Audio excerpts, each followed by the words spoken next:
kita dengarkan bersama-sama closing statement dari Kang Deddy untuk sesi pagi hari ini. Terima kasih. Dipersilakan, Bang. Dimanapun kita berada, kita tetap Indonesia. Dari sana kita berasal, ke sana kita kembali. Aku Indonesia untuk selamanya. Kalimat terakhir, mencintai Indonesia bukanlah hal yang mudah. Terima kasih. Tepuk tangan ya, Pak. Iya, Pak. Aduh. Ibu Bupati Subang Sangarana. Ibu Imas. Oh benar lah. Kurang bager tak. Ya, alhamdulillah. Pak tahu nggak tadi cekelak?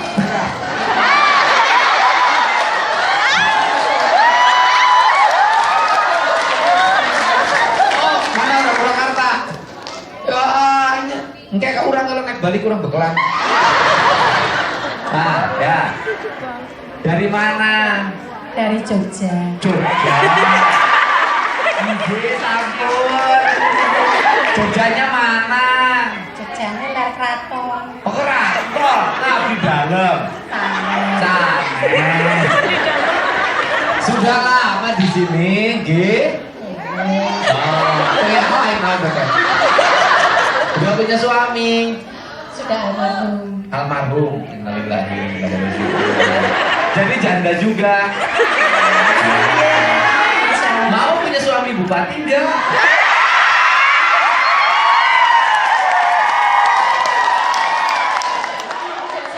Enggak? Mau punya suami bupati? Mau. Boleh sama saya, tapi tanggal 20 Maret 2018 karena saya sudah tidak jadi bupati lagi. Ya parah. Anaknya berapa? 3 udah sekolah semua.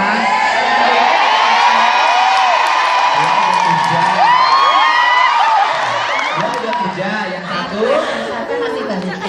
masih balita. Berapa dulu sama siapa?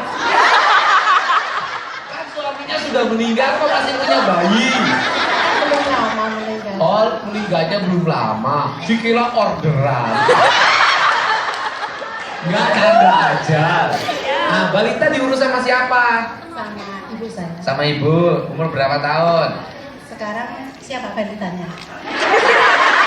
Ya balitanya masa nama ibunya. Sudah 4 tahun. Udah 4 tahun, alhamdulillah sehat ya. Sekarang sudah berapa tahun tinggal di sini?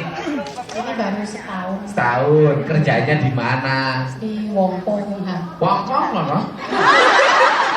Di Humham. Oh, Humham. Bagian apa? Jaga nenek. Jaga nenek. Wah, di sini nenek-nenek pada dijaga.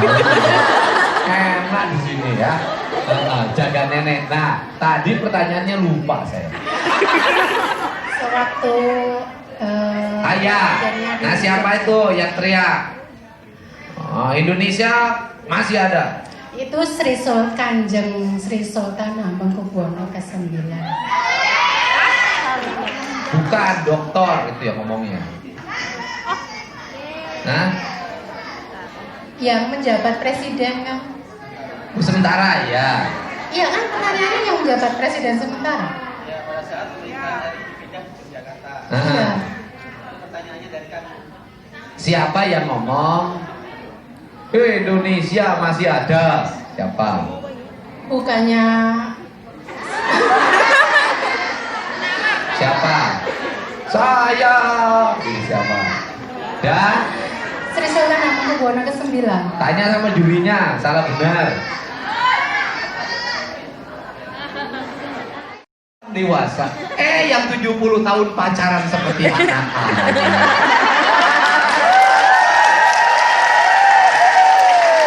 Kenapa? Kebudayaan mengunyah hilang, nggak dikunyah lagi. Kenapa nggak dikunyah?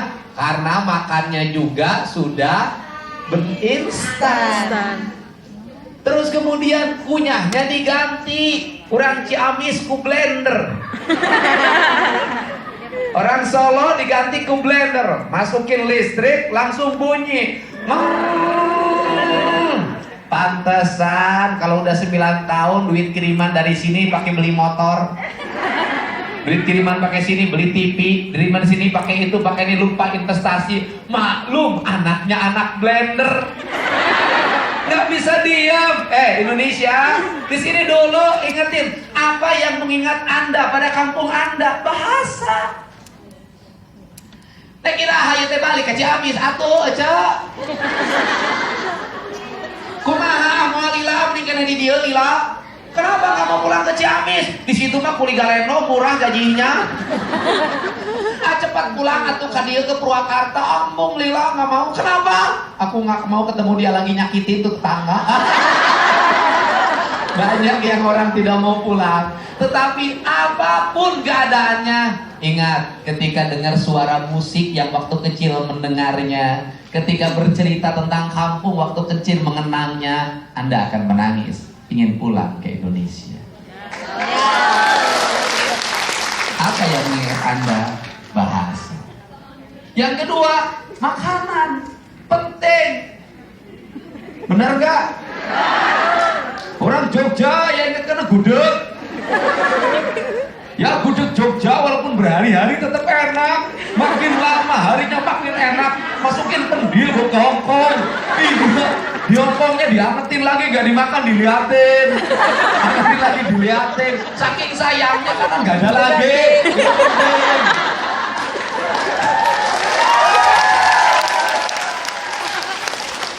Orang cerita Hongkong hebat, Hongkong hebat. Saya kesini nanyain, aing nyatu tengenah, oh ini dia. Cari mana? Ada ya yang paling mending yang Padang aja, yang Padang. Dan suatu saat nanti orang Jawa juga cari lagi, ada bakso nggak di Hongkong ya? Rindu. Apa yang mengingat terhadap Indonesia? Makanan. Apa yang mengingat terhadap Indonesia? Perkuat itu makanannya. Tradisionalisme makanan membentuk karakter. Ketika fast food semua, ketika impor semua, maka kebangsaan Anda akan menurun. Kenapa kebangsaan Anda akan? Karena Anda tidak akan ada kerinduan lagi pulang ke kampung. Kenapa tidak kerinduan pulang ke kampung? Karena kampungnya sudah tidak seperti dulu lagi. Kampungnya sudah serba fast food. Kampungnya bahasanya sudah rubah. Arsitekturnya sudah rubah. Ibu-ibunya sudah gaul. Tidak ada lagi kelompok-kelompok masyarakat yang hidup secara tradisi. Indonesia meluntur, suatu saat kebangsaan Indonesia juga akan luntur dengan sendiri. Tepuk tangan dong. Kadang jadi orang Indonesia tuh bingung. Kenapa bingung? Pengen ngikutin kayak orang luar negeri. Budaya playgroup dari luar negeri dibawa ke kampung saya. Play itu apa sih? Main. Grup itu apa? Kelompok. Kelompok bermain. Itu siapa? Itu di Hongkong. Kenapa? Orangnya sibuk. Ruang bermainnya nggak ada. Seperti ulin dia.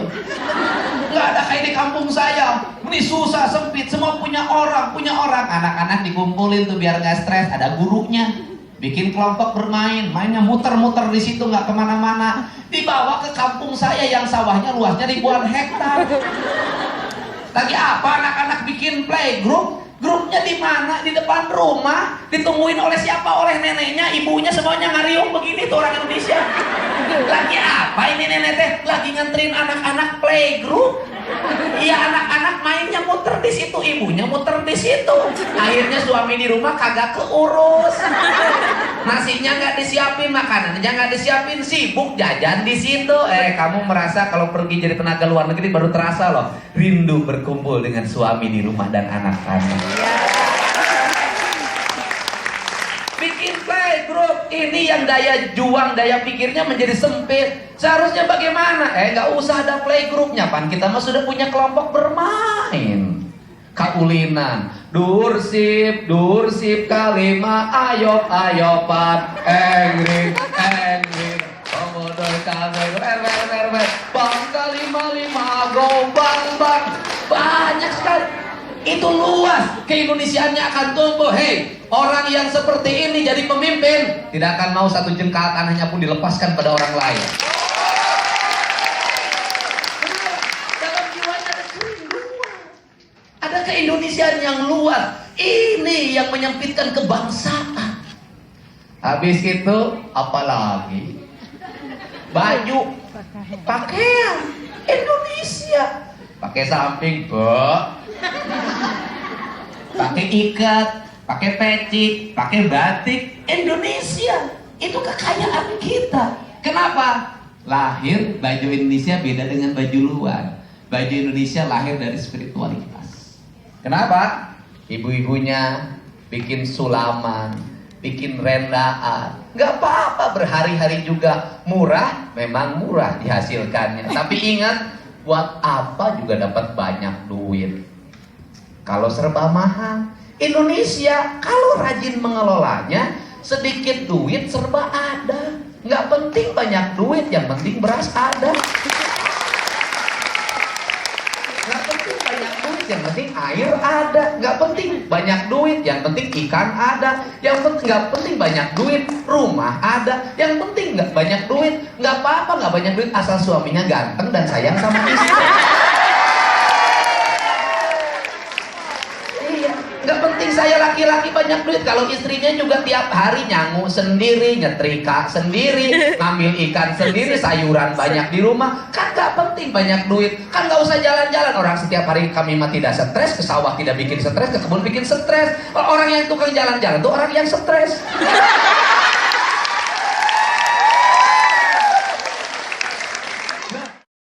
Kang Dedi, nanti Kang Dedi yang jawab. Siap, 1, 2, 3, Sampurasun. Jawabnya apa kan? Sampes ya. Sampes.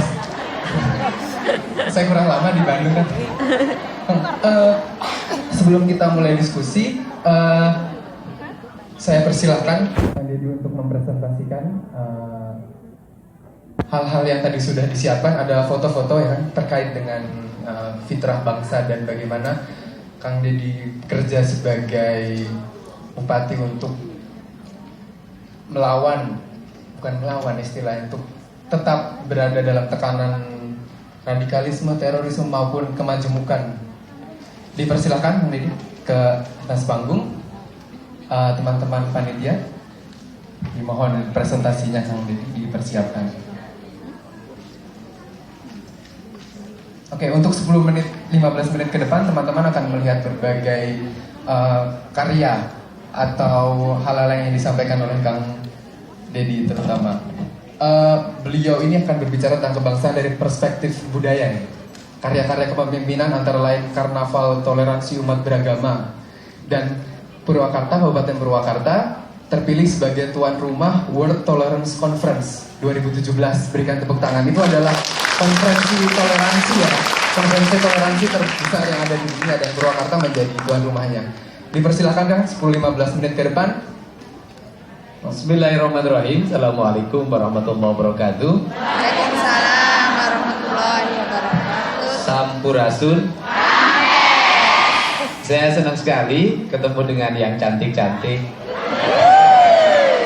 warga Indonesia yang mencintai Indonesia lebih dari segalanya. Kenapa? Karena Anda semua setiap hari berkontribusi bagi Indonesia. Mungkin kalau kami setiap hari makan uang negara untuk gaji, tunjangan, biaya rumah tangga seorang bupati, biaya perjalanan dinas. Kalau Anda enggak, tiap hari ngirim negara devisanya untuk semakin meningkat. Sehingga Anda lah Indonesia yang sebenarnya. Saya baru pura-pura jadi Indonesia. Wave mechanics, jadi mempelajari gelombang air laut begitu ya, Mas Fabian? Dipersilakan dengan segala hormat.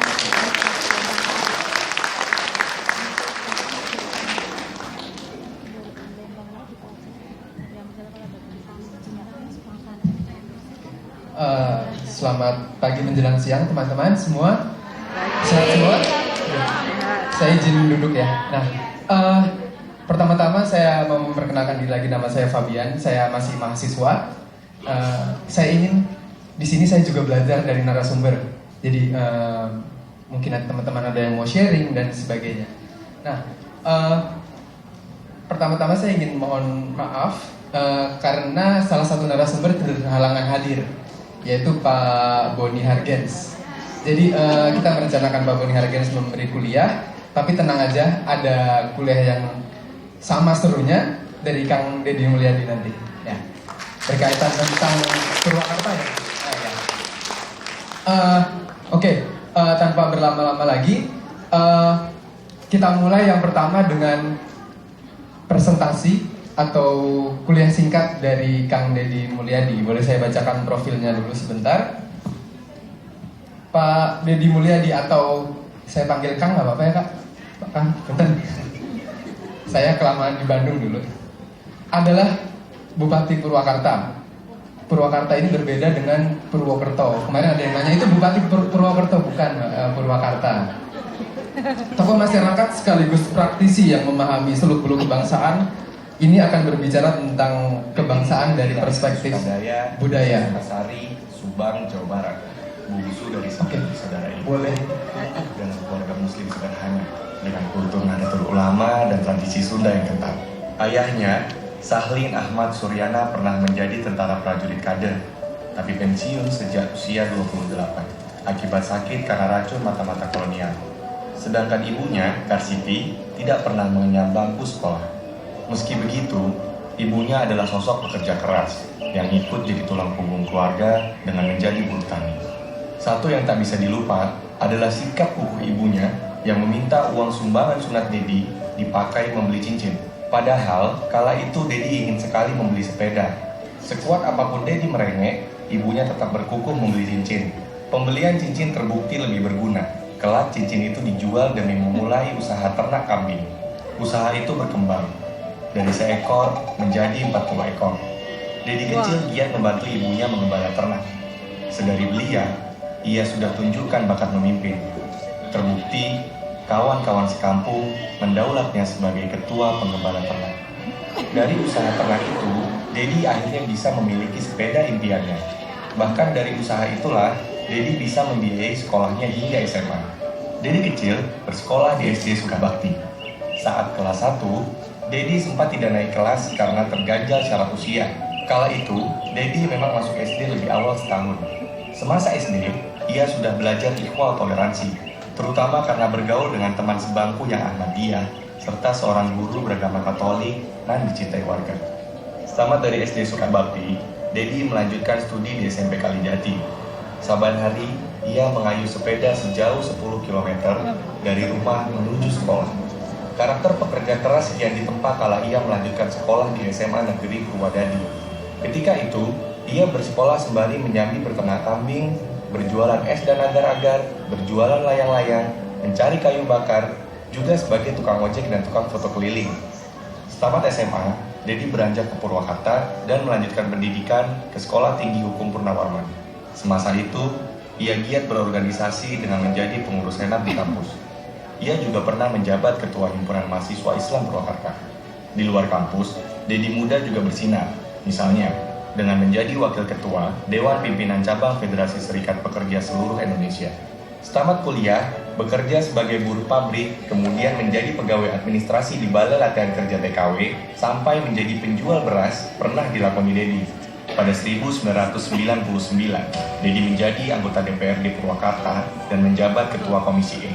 Belum satu periode menjadi anggota DPRD, pada 2003, Dedi didapuk menjadi Wakil Bupati Purwakarta, mendampingi Lili Hambali Hasan.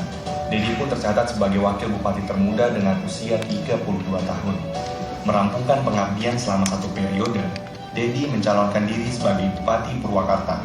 Berpasangan dengan Dudung Bahtiar Supardi, Dedi menjadi Bupati Purwakarta pertama yang dipilih langsung oleh rakyat.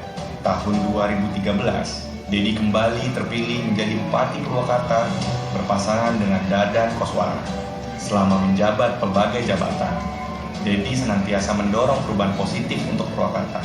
Mengusung konsep pembangunan Purwakarta yang berbasis kesundaan, Dedi pun menelurkan visinya, ikhwal pembangunan berkarakter dengan pemberdayaan manusia agar bisa menjadikan alam sebagai energi untuk pertumbuhan, pembangunan, dan kedaulatan ekonomi.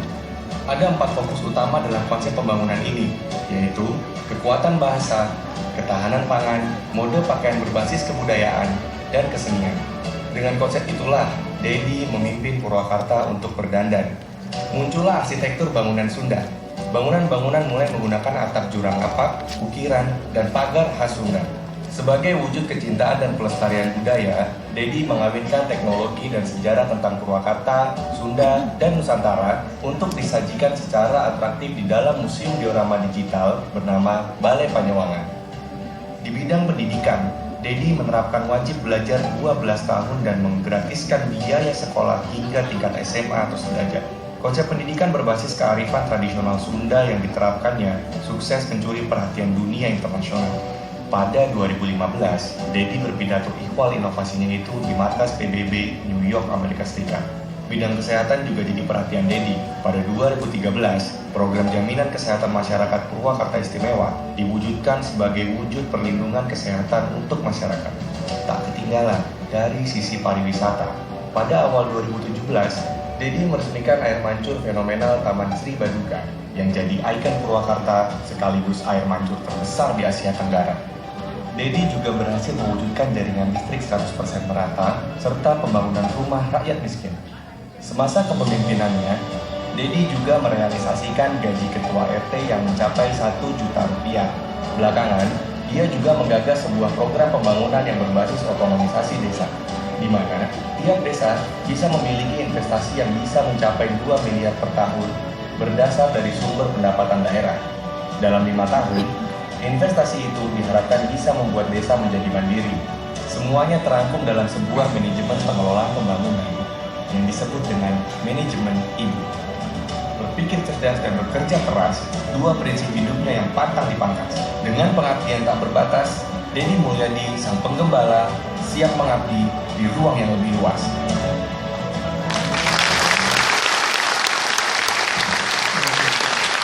Berikan tepuk tangan yang meriah untuk Kang Dedi. Nah, sebelum kita mulai diskusi, Yopi teasernya Kang Dedi dan moderator. Nanti Kang Fabian, Mas Fabian akan memanggil pembicara yang lain. Tapi sebelumnya kita ada penampilan menarik, sudah ada di sudut situ tuh Bang Yopi. nggak apa-apa, kita perkenalkan dulu moderatornya. Oh, boleh. Lagi kali ya. Boleh. Ya. Baik, jadi Fabian ini adalah mahasiswa asal Indonesia tentunya, terlihat dari wajahnya yang sangat Jawa. Nah, sedang menempuh studi S3 di Chinese University of Hong Kong.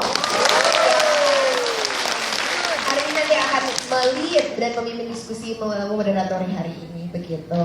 Baik, nah berikutnya kita ada penampilan tari tradisional dari Sanggar Budaya.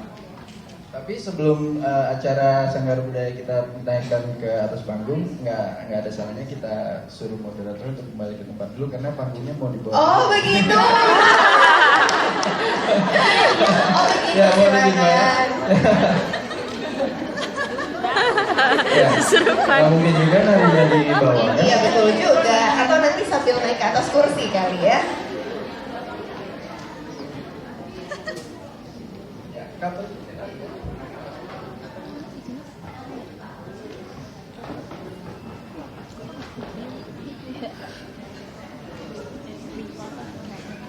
Berikan tepuk tangan yang meriah untuk penari kita dari Sanggar Budaya.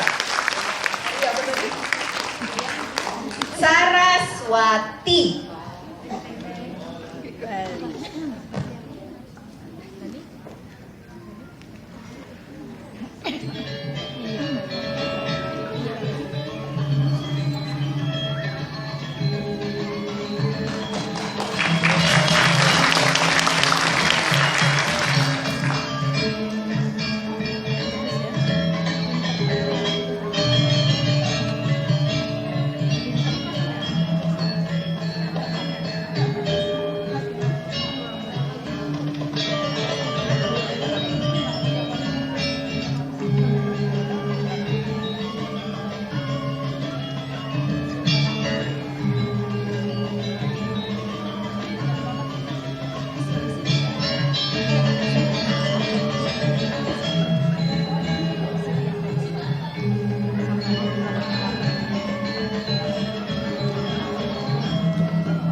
Eman-eman BB-nya.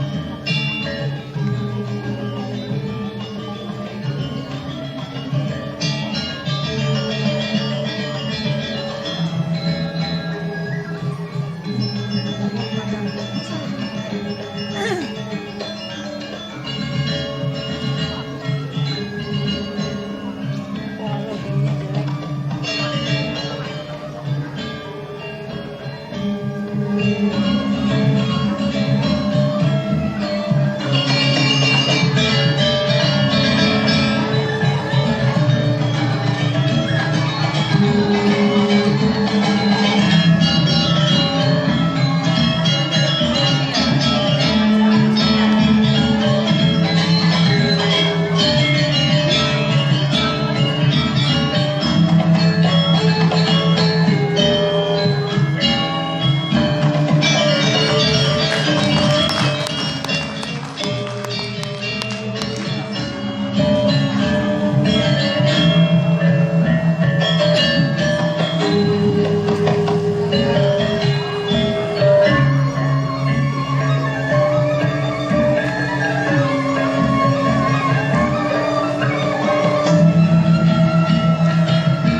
Nanya nih siapa sih? Apa Bung Karno atau Bung Hatta? Coba Mbak Dedi dikenalin. Boleh. Baik, kita tanya aja ya langsung. Nanti akan ada yang lain lagi nih, seru banget. Nah, sekarang saya dekati dulu nih, ada Bapak yang sebenarnya ini terkenal banget kalau di Indonesia, di sosial media sering muncul ini. Bapak punya Instagram? Iya, saya langsung ambil yang di sini nih.